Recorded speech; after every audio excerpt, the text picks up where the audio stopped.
The Benjamin Dixon Show is only possible with listener support. Go to www.thebenjamindixonshow.com to register for our blog and join the Progressive Army. And now, ladies and gentlemen, You're now about to witness the truth. It's the Benjamin Dixon Show. Welcome. Welcome, ladies and gentlemen.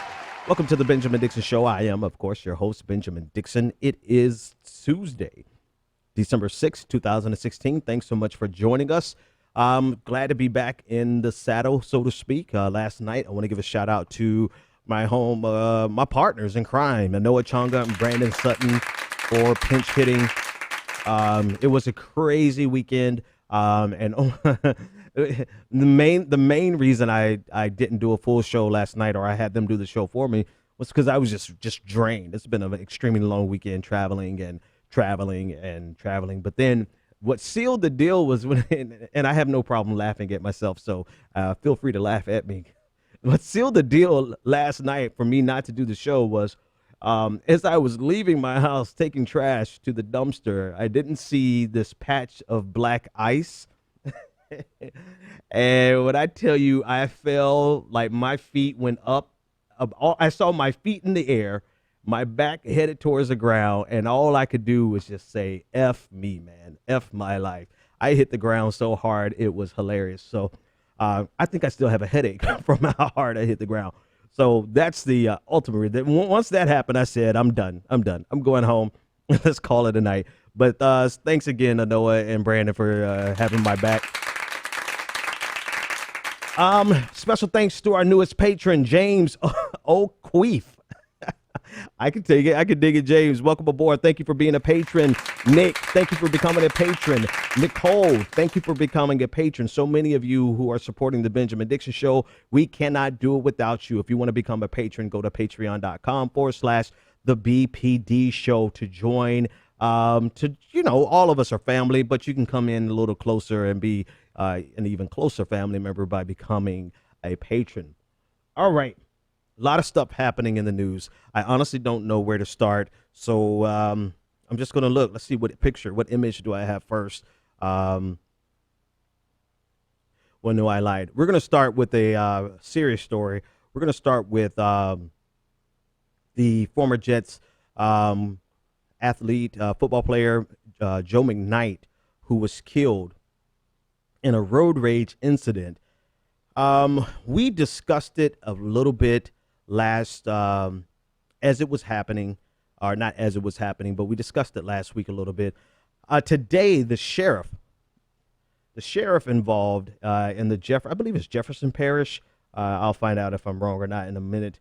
But the sheriff who was involved had a press conference that was pretty surreal in that he was more upset about being trolled on the internet by people who were angry. I'm not even going to call it trolling, right? So the backdrop of the story, for those of you who may not know, Joe McKnight is a black athlete. He was killed in a car road rage incident by a white man. At the crime scene, the man was released and allowed to go home. He was not arrested. He killed a man. He waited for the police, and he was not arrested. So clearly, that's going to set off a lot of anger, a lot of emotions, and rightfully so.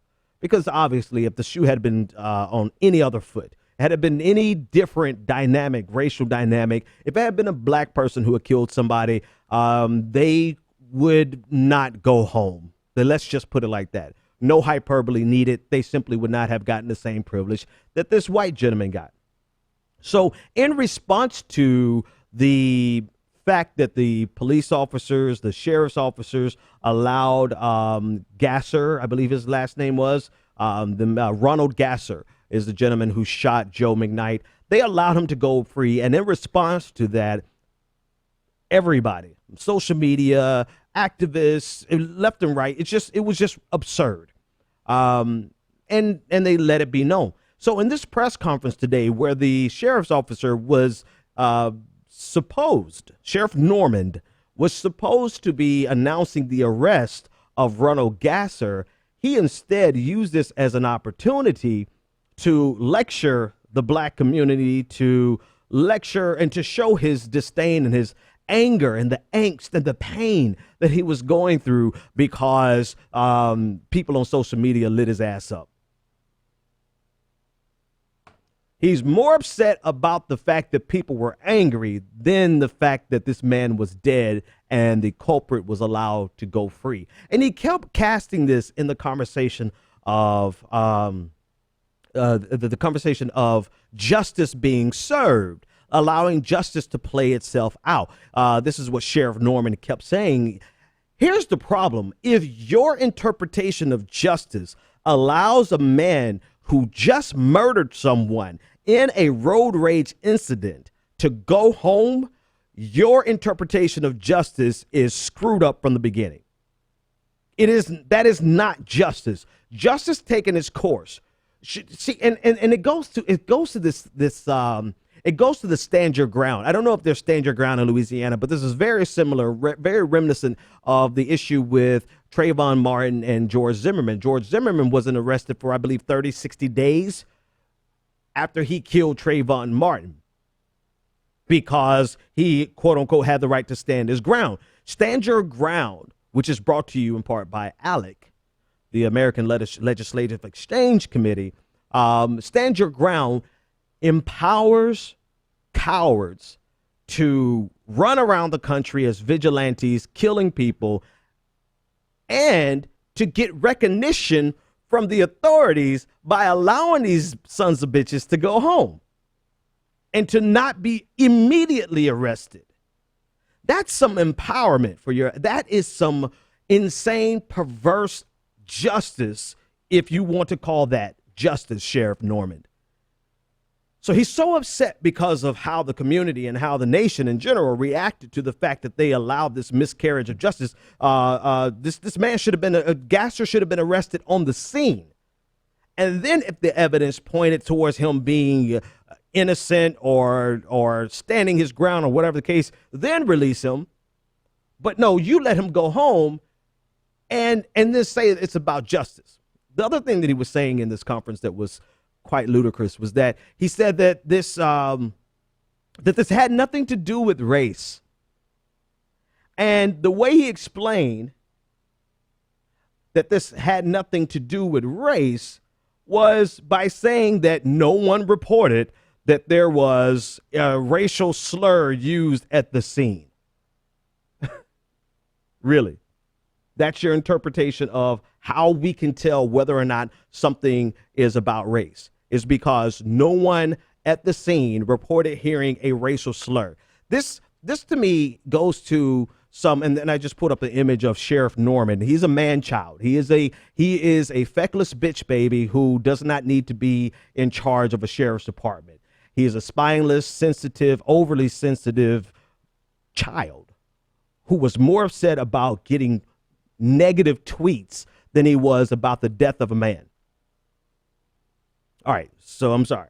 Just had to put that out there for free. So here you go. Here he is saying that because they never heard anyone at the scene report that a racial slur was used, that this obviously didn't have anything to do with race. So long as we allow people to use a childlike definition and understanding of racism as their starting point in a conversation about systemic racism, then they will always play Bobo the Clown the Fool whenever something like this happens. Did he say the N-word? Then it couldn't have been racism. If he didn't say nigger, then it can't be racism.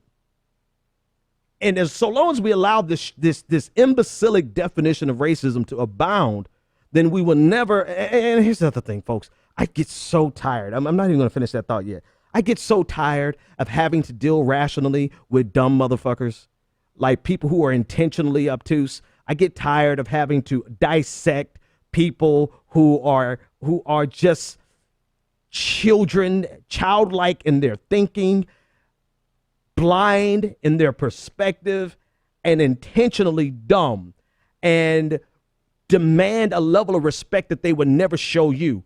And if you ever push back against them, then, oh my God, it's the end of the world. Oh my God, I can't believe that we had to suffer this on social media. I get so tired of dealing with children in grown men bodies. Like, what the hell do you do when somebody confronts you in real life, Sheriff Norman?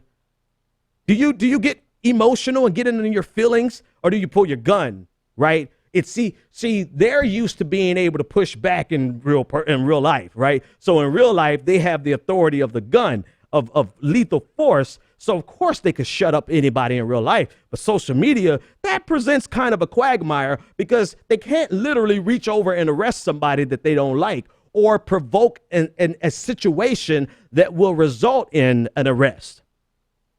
So because, this is, and it makes sense now, right? If in real life you are like Sheriff Norman and you've never had someone call you a bitch baby like Ben Dixon just called Sheriff Norman a bitch baby, then in real life you never had that because you've always been able to hide behind a gun, then of course you can't handle it on social media because you can't literally reach out to somebody and tell them to shut up at the point of the barrel of your gun. I get so tired of having to deal rationally with irrational people. But I guess this man was able to go home after killing a black man when there is I cannot find a single example. And I challenge you to find an example of a black man who killed a white man who was allowed to go home. Of a black man who killed a black man and was allowed to go home. Of a white man who killed a white man and was allowed to go home. There is an instant devaluation of black lives. Whether it's a black man or black woman or black non-gender conforming individual, there's an instant devaluation when a white person is involved. And we've seen this historically throughout American history. But according to the severely slow thinking capacity of Sheriff Norman, if he didn't say a racial slur, it couldn't have been racism. Oh, God. I don't want to say anything else about this person. Next story. All right, moving on. Yeah, because I can't deal with that. Let's talk about Donald Trump. Something a little equally as ignorant, but I guess less personal because I don't own any stock in Boeing that I know of. I don't really care, so it's not as personal as this Sheriff Norman issue. But Donald Trump tweeted out, first of all, incorrect information. But that should be no surprise to anyone, right? It's Tuesday. That means there's going to be it's a day that ends with day. So clearly there's an opportunity for Donald Trump to tweet something that's ridiculous. So Donald Trump tweeted out that he wants to cancel the next order of 747 Boeings for Air Force One. And he quoted a price of approximately $4 billion. So the information was wrong. One, in that the cost of the jets, of the airplanes, it's not going to be $4 billion. I think it's somewhere around $2 billion, a lot less. And also these are projects that are already paid for, right? These are projects that have already been allocated in the military budget. And so not only was it wrong, but he doesn't have that authority to do this. Not directly and not at this point. So in the tweet, he said, Boeing is building a brand new 747 Air Force One for future presidents, but costs are out of control. More than $4 billion. Cancel order, according to his tweet. Boeing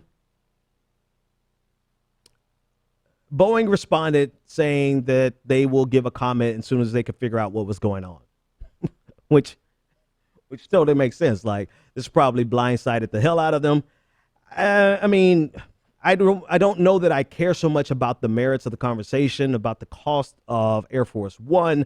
But what's interesting about this story is how Donald Trump, via Twitter, has the ability to not only set a news cycle, the narrative of a news cycle, but he has an unfiltered gateway into the lives of every American that tunes in online.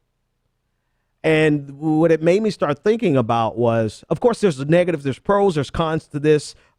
He's obviously using this in a manner that we've never seen a president do. But of course, I think President Obama was the first president with a Twitter account. Makes sense. Twitter was open like 2007, 2008. I don't know.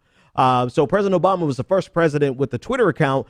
Donald Trump will be the second president. And Donald Trump has already demonstrated that he has a desire to use Twitter as a direct means of communication that gives him the ability to circumvent the media. And it reminded me of, quite literally reminded me of how revolutionary the fireside chats were by Franklin Roosevelt. The radio at the time gave Franklin Roosevelt the ability to speak directly to the audience, to the American population. And it gave him an unfiltered, in a way, it was very direct, unfiltered access into the homes of every American that could afford a radio. This was revolutionary at the time.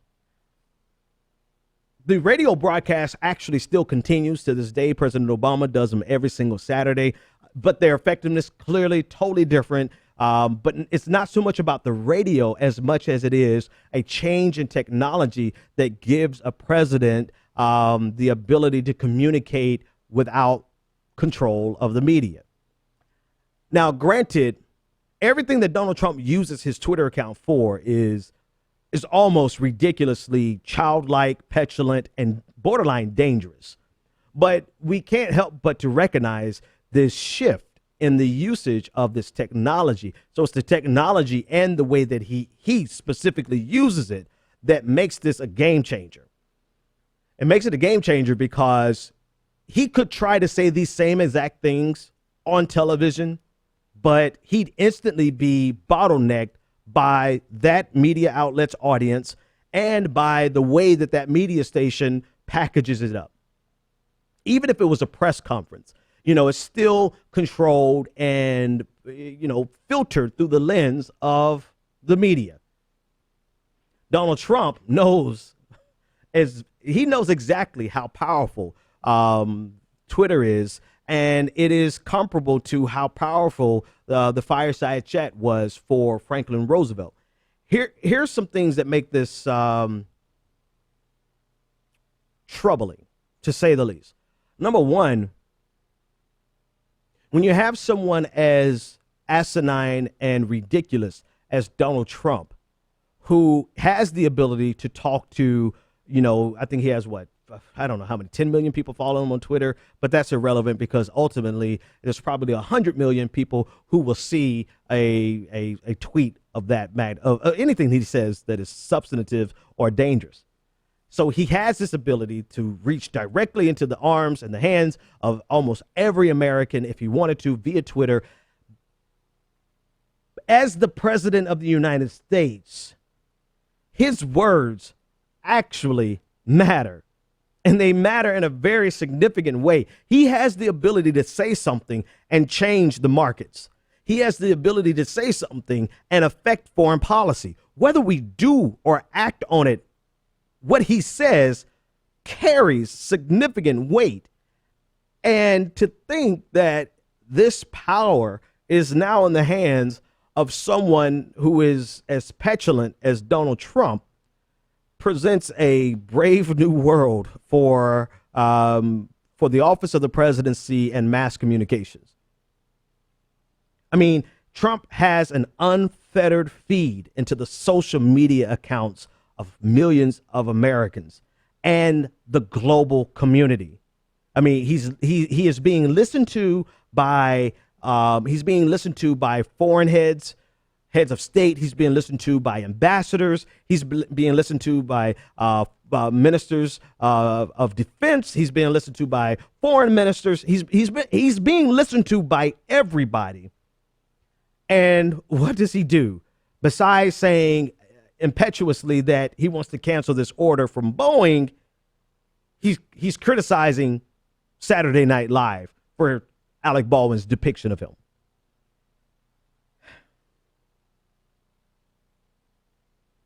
I mean, I want you to think about it. And think about the responsibility that Donald Trump now has to not be Donald Trump. I think that's the most terrifying thing about this, is that Donald Trump, as the president of the United States, will have the responsibility of protecting the United States from his own impulses and his desire to pick up his phone and tweet about whoever just pissed him off. And he's already shown the capacity to not be able to handle that. So this puts us in a very difficult position, because on the one side, it's like, it's Twitter and it's a tweet. And we all start, we kind of get a little, I guess flabbergasted is the best word for it, when we see how much coverage his tweets get from the mainstream media. But he now has the ability to set policy with his impulses, with his outburst, with his temper, with his tantrums from Twitter. So the next couple of years, unfortunately, is going to be if he continues down the same path, it's going to be a combination of him using this unbelievable access into the arms into the hands of Americans across the people across the globe. He has this unbelievable access. And so we're going to see over the next 4 years, news reporters covering what he tweets about, but not just because it's ridiculous, but because it carries weight. And I think that's the one thing that I want to really drill down on, is that people have this knee-jerk reaction to say, stop letting Donald Trump distract you with Twitter. But to be honest with you, if you realize the power of the words of the president, then you realize the manner in which Donald Trump uses Twitter. We very well may be getting policy statements via Twitter that we won't get anywhere else. And we are being looked at by the rest of the world, and the rest of the world is watching him and setting their thermostat off of what he says on Twitter. So we don't have an option to not cover what Donald Trump says via Twitter. We don't. And we don't have the option to say, oh, that's a distraction, but this is the important thing. No, everything that he says carries significant weight in the international and the national community.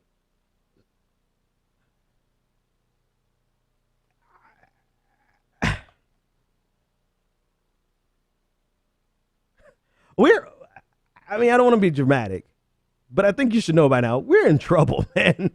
Because either someone is going to confiscate his phone and rein him in, or he's going to have this 3 a.m. impulse. We're thinking about whether or not he's going to answer the 3 a.m. call, and he's going to answer the 3 a.m. call, then roll over and get on his iPhone and start tweeting about the call.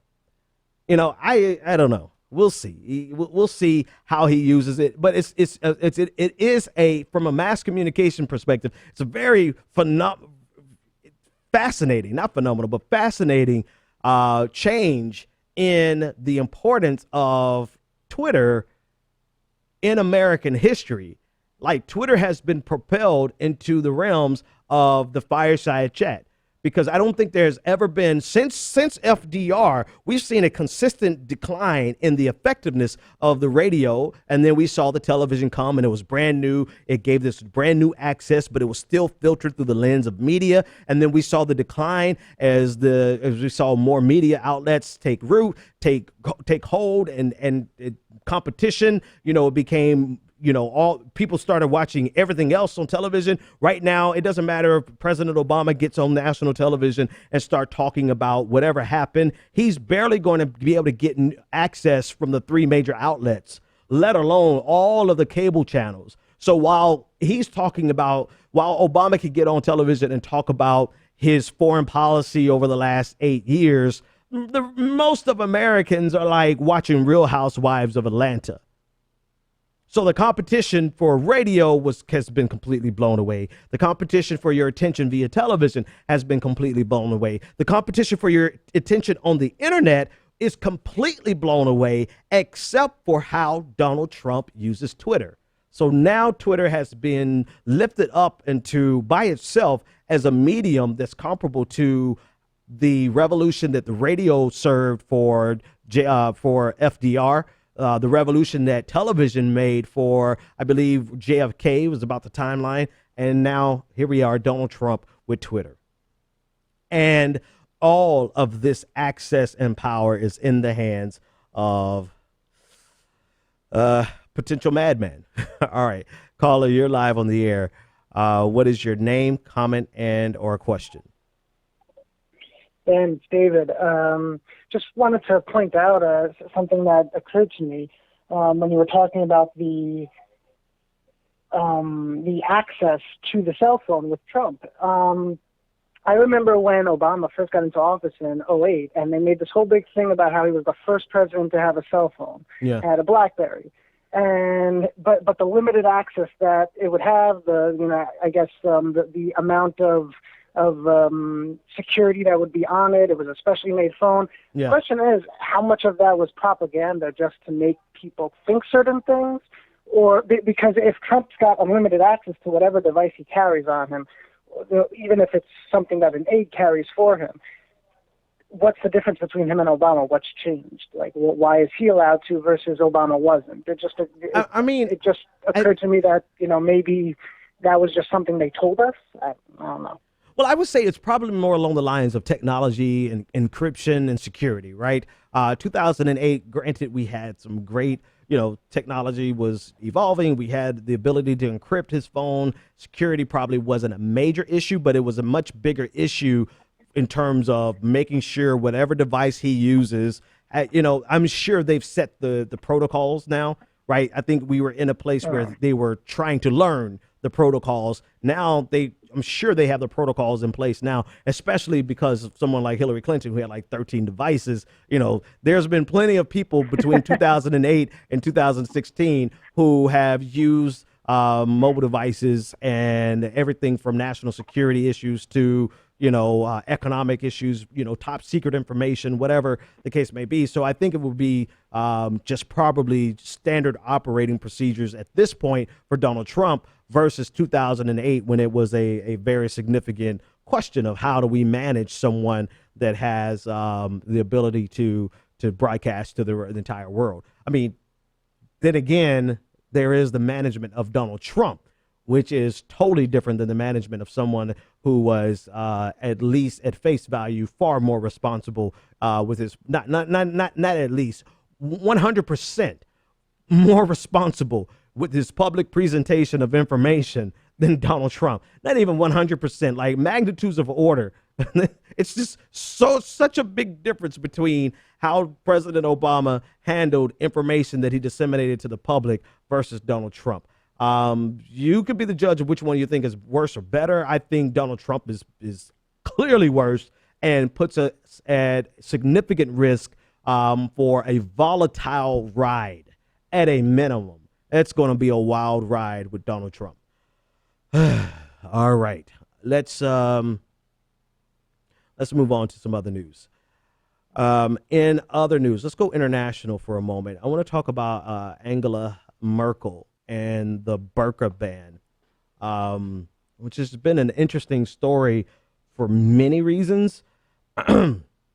So German Chancellor Angela Merkel revealed that she supports a partial ban on the Islamic full face veil.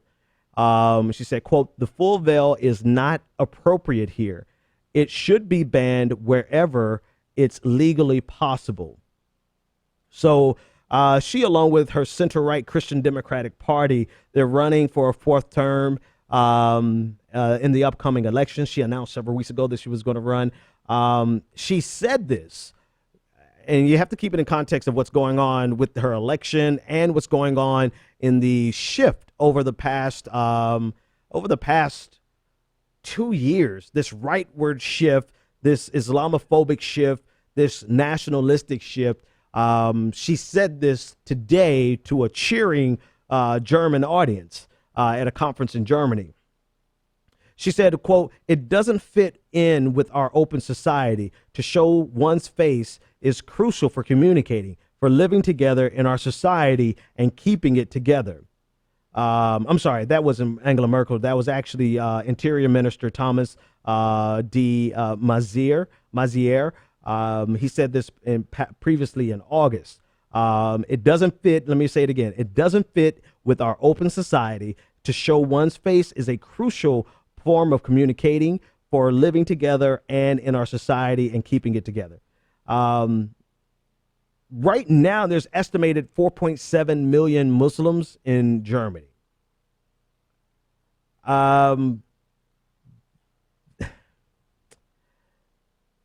There really is only about 300, according to one report, 300 women in Germany who actually wear the burqa. So the question is, what is this really about, right? You know, out of 4.7 million Muslims in Germany, not all of them are women, obviously, but let's say 50-50. You're talking about far less than like 0.001% of the Muslim population in Germany who wear a full burqa. Right, so the burqa is this, it's a loose fitting veil that covers the entire body. It's not the only kind of headscarf, but it's the one that covers the most. And you actually have an example on the screen here. So out of 4.7 million people, though, 300 women wear these types of burqas that she's now co-signed on banning. So the question is, what is this really about? Because it can't be about imposing or the feeling that your culture is changing, because 300 out of 4.7 million is not a cultural change. I think this is 100% about her being able to extract some political gains for the lowest political cost possible, right? This is going to hurt. This is going to offend probably the entire Muslim community, right? So we're not really estimating. I don't really know what kind of cost she's going to have to pay because of this in the Muslim community in general. But in terms of the people that it actually affects, we're talking about 300 people. So it seems to be a high reward, low risk kind of proposition from Angela Merkel. And when I say high reward, this seems to play to the fear, the discomfort that a lot of Germans have with the rise in the Muslim population, particularly from migrants, the migrants from Syria, this overall shift towards the right, nationalism, and this overall shift in xenophobia. We've really seen a rise in, particularly with Brexit and with the rise of Donald Trump. So it's almost as though Angela Merkel is playing to this audience with this ban that is all but irrelevant for 300 people out of 4.7 million. So she's going to, I don't know how this is going to make the individuals feel, so may not be a fair statement, but I'm going to make it anyway. Why the hell? She's going to hurt 300 people because it's only 300 people, and it's probably going to help her win easily in the next election with millions upon millions of people. Low cost, high reward, low risk, high reward. To that I say it's chicken shit coward. Right? I think it's the easy play. It's the political play, but it's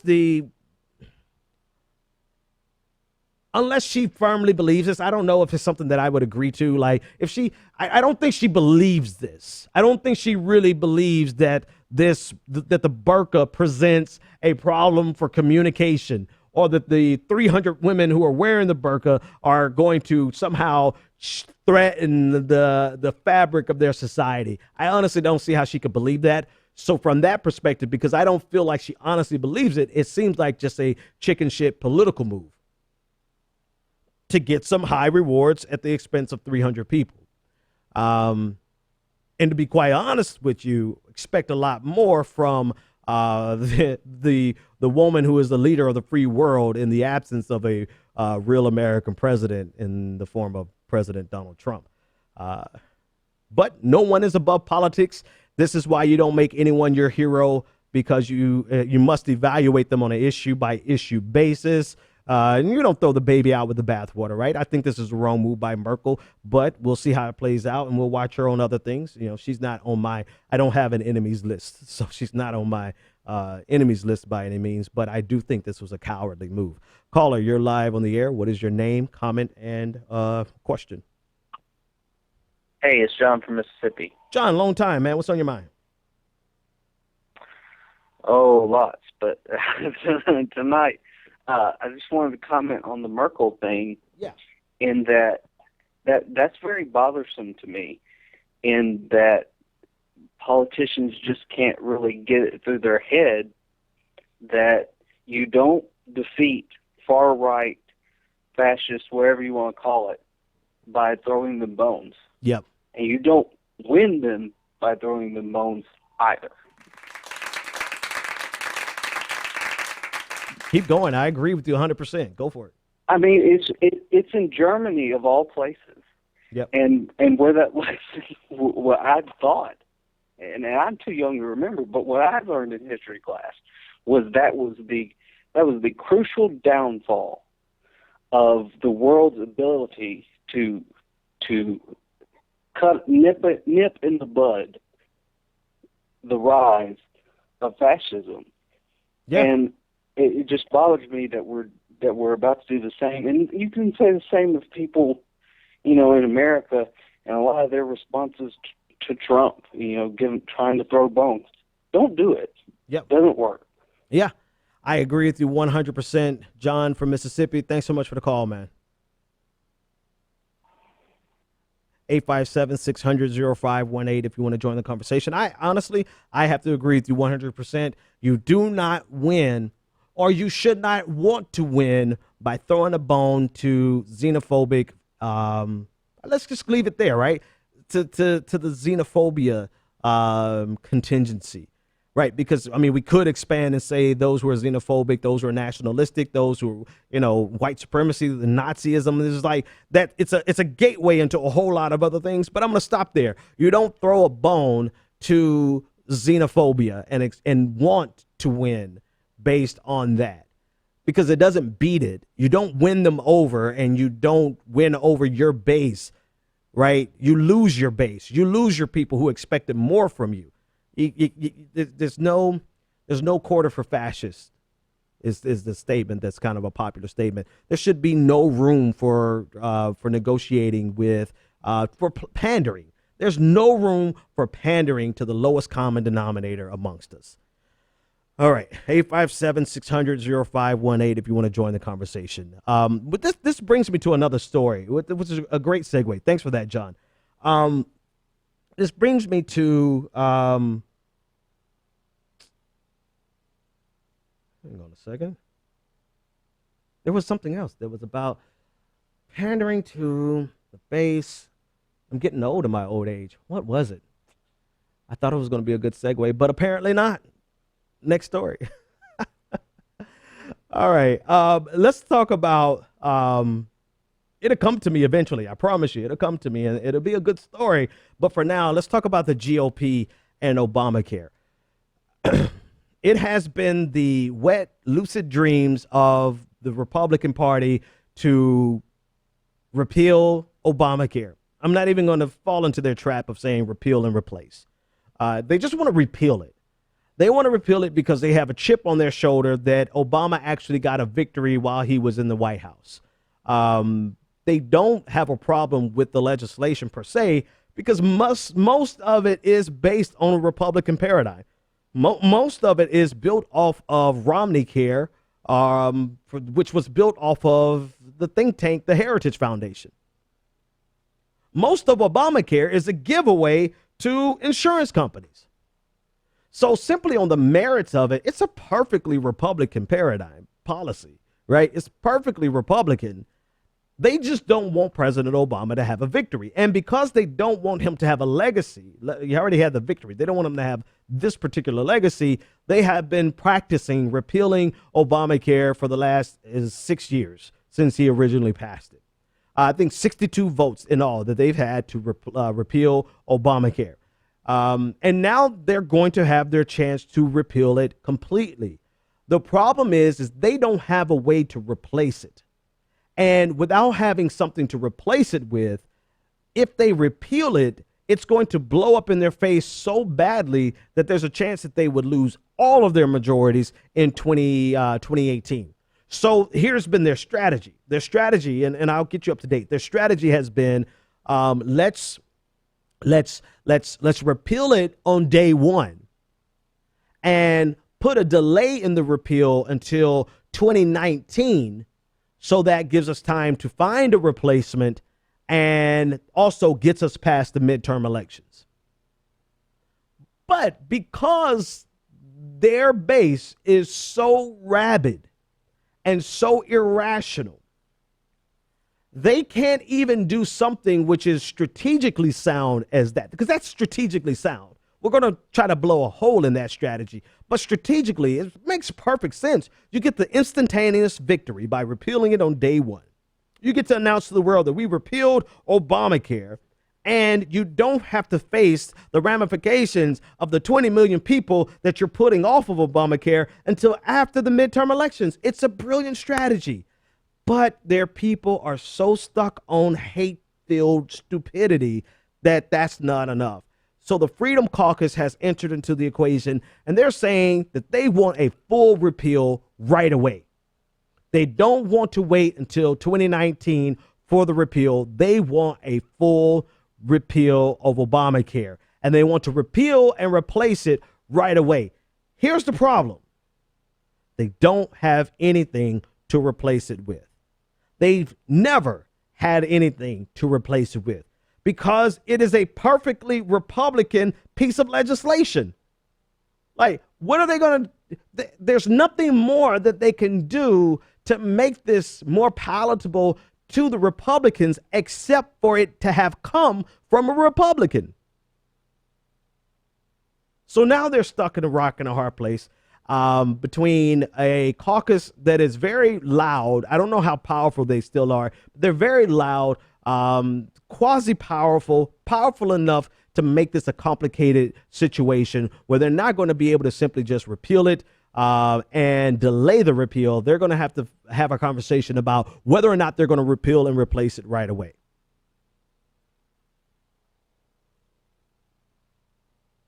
My suggestion, well, before I get to my suggestion, ultimately, I think what's going to happen is that they will repeal it at least in the first month of this session of Congress is coming up, and Trump is going to sign it.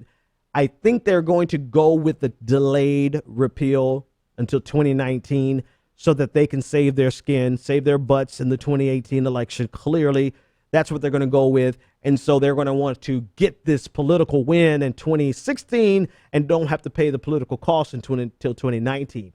I think what we should do, because, because we got nothing else to do. We got nothing better to do. I'll be honest with you. We're not in a position.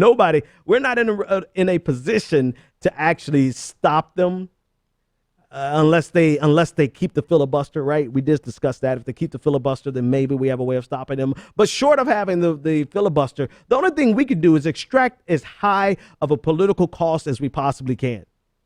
And I think if they repeal this on day one and put a delay until 2019, then every single day we should have a countdown ticker that we make major news every single day to point out that they only have X amount of days left to replace Obamacare before 20 million people fall off the rolls no longer have insurance before the entire. Now, here's a problem. There is another embedded problem. Like even the promise of repealing Obamacare would really shake, even if they delay it to 2019, it would shake the foundation of the markets that they built. It would shake the foundation of the insurance companies that are benefiting from it. People are going to start making adjustments. It's not like the insurance companies are going to wait till, oh, we have all the way to 2019 before we have to worry about this. No, they're going to start calculating that right away, which means even the threat of repeal or the actual repeal with a delay will still bring chaos to the system. So all we could do is just point out the chaos and try to extract as high of a political cost as we possibly can, knowing full well that they don't have a replacement. If they did have a replacement, they would have ran on that replacement. They had 8 years to figure out a replacement. And they realized Obamacare is a great Republican, GOP conservative policy. They're just mad that it came from a Democrat, whereas most of us would have preferred a single payer system. All right. How much time do we have left? Okay, we still have a few minutes here. 857-600-058 if you want to join the conversation. Speaking of Donald Trump and Donald Trump in general. So there was a report from YouGov. There was a survey taken of Americans between November 24th and November 28th by YouGov.com. Here are the questions to that survey, and we've got some stuff that we have to talk about because I am. Would it be an understatement to say I am concerned about America? I think that would be an understatement.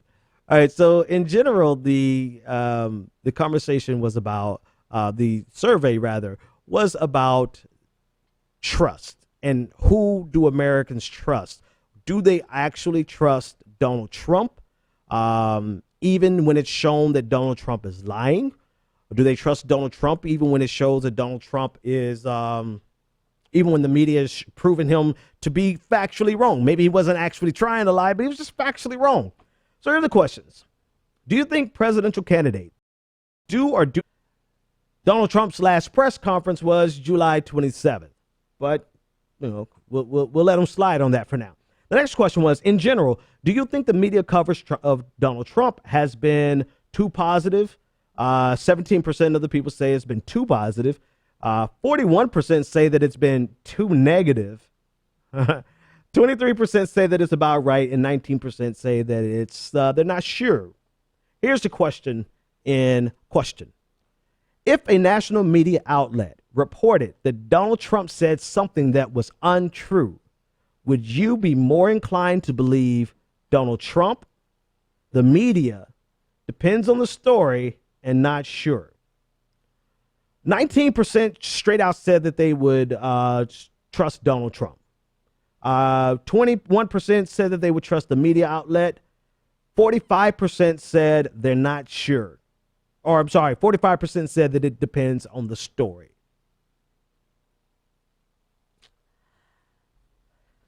Here's the question again. If a national media outlet reported that Donald Trump said something that was untrue, would you be more inclined to believe Trump, the media, or it depends on the story? Between depends on the story and Donald Trump, it was about, 64%. 64% either said it depends on the story or they're going to trust Donald Trump. The problem is in the question, right? The reason it's worth discussing is because of how the question was framed. The question already said the media has reported that Donald Trump said something that was untrue. And 45% of Americans said, well, wait. It depends on what the story is. The question said it was untrue. Why would it depend on what the story is? Is it more believable if it's a story about, I don't know, Donald Trump's illicit affairs or Donald Trump's foreign policy? Or, I mean, which category are you going to trust Donald Trump more than the media when the media has said that this is something that is untrue? Like, factually untrue. Do we realize that we are at a point where facts are no longer facts, where everything is subjective, even something that is an objective reality? Like, we have objectively seen Donald Trump lie and say things that were untrue. And 45% of Americans say, wait a minute. It depends on what the story is, whether or not it's actually untrue. I think this is just as much an indictment of the media as it is of Donald Trump.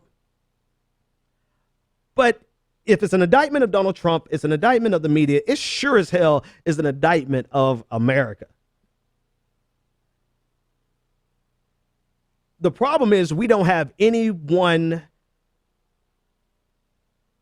that we all can agree is an unbiased source.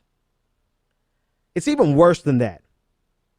We don't have a standard body of facts that we can all agree this is the reality. This is what is factual. Because when you say it depends on the story, you're saying that whether or not something is factually true depends on your take on the story or your perception of the story or your position on the story.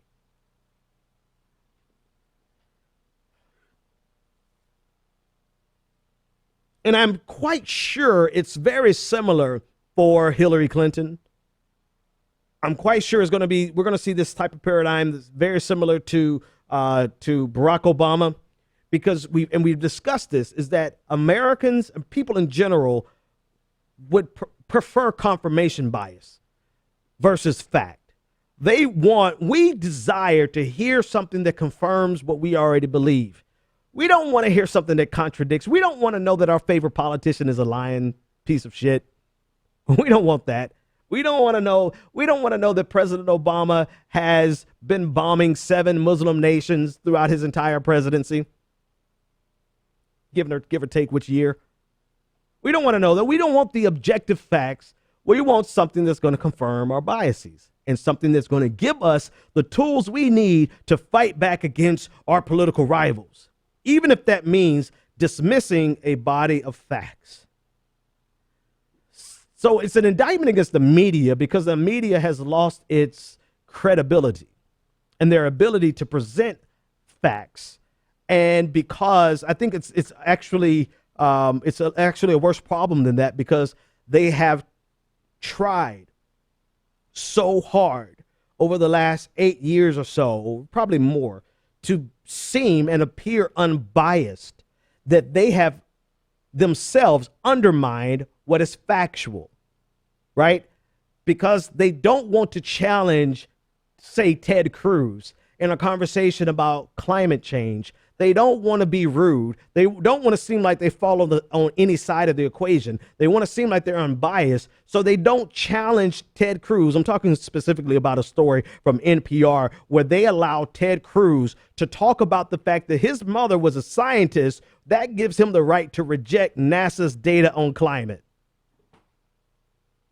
I'm not exaggerating. Look it up. It was Steve Inskeep, Ted Cruz. Ted Cruz got to cite the fact that his mother was a scientist, and that gave him the ability to reject NASA's climate data. And NPR, instead of hammering him, instead of slamming down facts, tangible facts, and unpacking how fallacious it was for him to even posit that, instead of doing that, they tried to be as unbiased as they possibly could, which makes facts a wash, makes any notion of truth such as it exists, they make it a wash.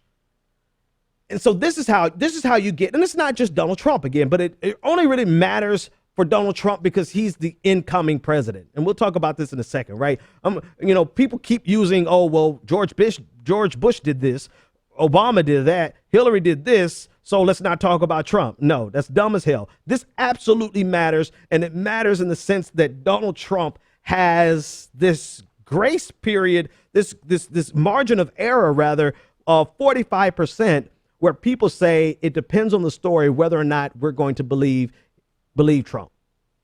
When the question clearly states if they reported that he said something untrue. We are in a post-fact society. We're in a post-objective reality society where everything, the only thing that matters is your position on a particular issue, and that determines whether or not you believe it.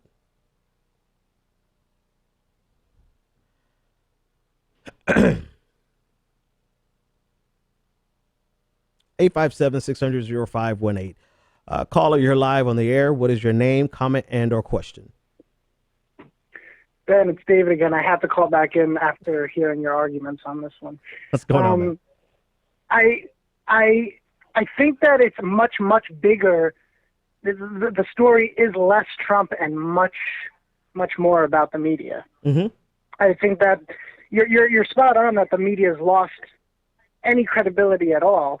But I think that's the larger point here. It's not so much Trump. Everybody knows that he goes back and forth, and you know he's a natural politician. It's amazing that he never did anything before this. But I wonder what we do because of this. So right now, independent media has what looks like a huge opportunity just in the past year, how it's growing and whatnot. Mm-hmm. What do we as a society do now that we've given up on corporate media? The millennial generation and the generation after it is, getting older. So I don't see a comeback for corporate media. I don't see a comeback for mainstream unless they mix themselves inside of indie media. I mean, what's the answer to give a comeback to the fact? Yeah, to the idea of fact. Yeah, I mean, I see what you're saying there, but the only thing I disagree with you on is that I don't think the mainstream media is going anywhere, not for a while. I think eventually maybe they will go the way of the dinosaur. I don't know, but they have a strong grip. They still control. They're still in charge in terms of having the most reach into the most homes. I don't think they're going anywhere. In terms of their ability to be here and people still trust and believe them, it's just so polarized that they have enough people, right? Let's say 45%, right? There it is, right? Yeah, 45% who say it depends on the story. That's like half and half. So, I mean, I'm stretching this data a little bit here, but let's just go with like the Fox News, MSNBC kind of trope, right? Half of the people who are politically engaged are going to believe Fox News. The other half are going to believe MSNBC. That's enough for them to get the money that they need to stay open for business. So are they ever going to be really in a bind because half of America thinks everything that they say is a lie? And the other half of America, voting America or politically engaged America, thinks everything they say is the golden gospel truth. I think that's enough for them to survive. The question is, will independent media ever get large enough to push back against them in a significant way, to be an existential threat to the mainstream media with independent media that is speaking truth to power and all that, et cetera, et cetera. That's the real question. And I don't know. I think the young Turks, they're getting close, but they still have a little ways to go before they can be a real threat to like MSNBC. And then, of course, you have people like Tommy Lauren, who's been propelled to the mainstream because of Trevor Noah, who will, the Blaze or whatever. I don't think they're going to be a competition, but they could be competition for Fox News one day. I don't know. Who cares? I don't know. 857. Actually, no more calls. We're almost out of time. We are out of time. Good night. The Benjamin Dixon Show is only possible with listener support. Go to www.thebenjamindixonshow.com to register for our blog, join the Progressive Army, and support The Benjamin Dixon Show. It's Ben Dixon! If you like this episode, be sure to share, like, and subscribe.